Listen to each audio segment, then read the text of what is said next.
Everyone, मी विजया आणि स्वागत आहे तुमचं माझ्या यूट्यूब चॅनलमध्ये. खूप दिवसांपासून ना खूप सारे व्हिडिओज आहेत ना अपलोड करायचंच राहून जातं आहे. म्हणजे प्रयत्न तर करते की जास्तीत जास्त व्हिडिओ अपलोड करू शकेल, बट खूप सारे कारण आहेत की ज्याच्यामुळे ना पॉसिबल होत नाही आहे.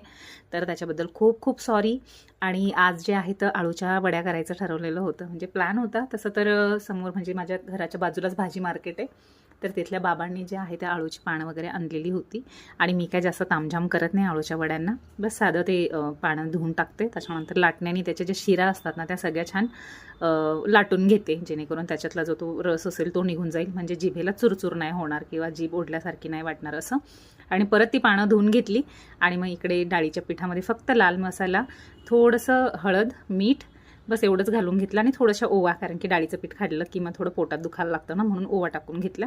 आणि लगेचच अशी एकावर एक अशी खूप सारी जी पानं आहेत ती लावून घेतलेली आहेत. आणि बऱ्याच वेळा काय होतं ना, म्हणजे यूट्यूबला मी खरं तर खूप प्रायोरिटी दिली पाहिजे, कारण की हे माझं ड्रीम होतं की माझ्या यूट्यूबवर मी सगळे व्हिडिओज अपलोड करेल वगैरे वगैरे. पण कधी कधी काय होतं ना, काही अनएक्सपेक्टेड गोष्टी असतात की ज्या होत राहतात लाईफमध्ये. अप्स अँड डाऊन्स चालू असतात. आपण ठरवलेली प्रत्येक गोष्ट आपल्या मनासारखी होतेच असं नाही आहे, पण ठीक आहे, काही गोष्टी मनाविरुद्ध जरी झाल्या ना तर त्या सोडता आल्या पाहिजे.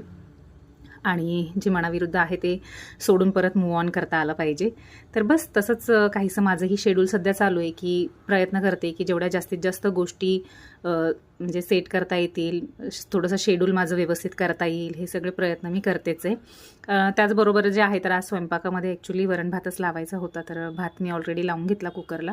आणि डाळ जी आहे तीही फोडणीला देऊन झालेली होती, त्यालाही फोडणी देऊन झालेली होती. आणि आता फक्त आदित्यचा वेट करत होती की आदित्य ऑफिसवरून आला की मग मी जेवायला बसेल त्यांच्यासोबत असं.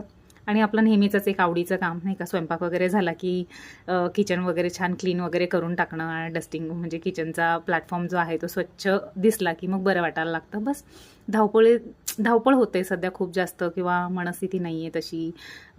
खूप साऱ्या गोष्टी आहेत, बॅक ऑफ द माइंड खूप काय काय काय काय काय काय चालू आहे. बट ठीक आहे, प्रयत्न करते की लवकरात लवकर सगळं रुटीनमध्ये येईल आणि सगळं व्यवस्थित व्हायला मदत मिळेल. तर चला, इकडे किचनचा प्लॅटफॉर्म क्लीन करून झालेला आहे. नेक्स्ट व्हिडिओमध्ये नक्की भेटूया. Bye bye.